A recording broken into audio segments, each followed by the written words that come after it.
Hi guys, నేను మునక్కాడ soup చేసుకునేదానికి పులుసు చేసుకునేదానికి అని చెప్పేసి అన్ని మసాలాలు వేయించుకుంటున్నానండి. కొన్ని శనగపప్పులు, కొన్ని ధనియాలు వేయించి మిక్సీ జార్లో వేసేసిన.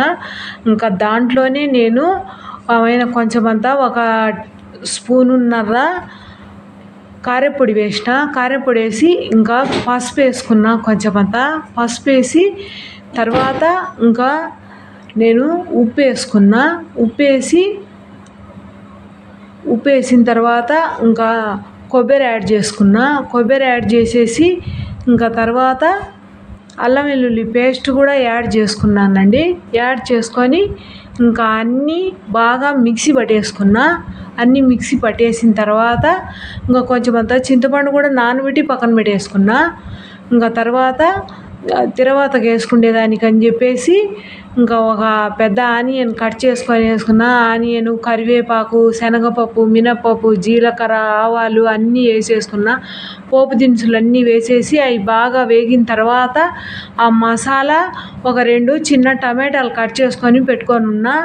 ఆ టమాటాలు ఆ మసాలా వేసి కొంచెం సేపు అట్లా వేగిన తర్వాత ఇంకా మునక్కాడలు ముందే కట్ చేసుకొని పెట్టుకొని ఉన్నా. ఆ మునక్కాడ కూడా వేసేసి ఇంకా కొద్దిసేపు అలా ఉన్నిచ్చేసి సిమ్లో పెట్టుకున్నానండి. కొంచెం సేపు ఉన్నిచ్చిన తర్వాత ఇంకా నీళ్ళు యాడ్ చేసుకున్నా.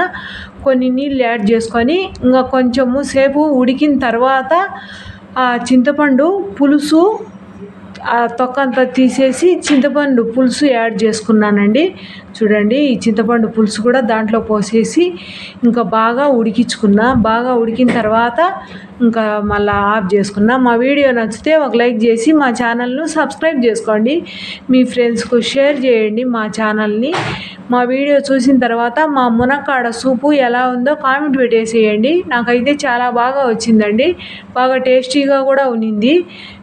బాగా ఉడికిన తర్వాత ఇంకా స్టవ్ ఆఫ్ చేసేసుకొని సర్వ్ చేసుకోవడమేనండి.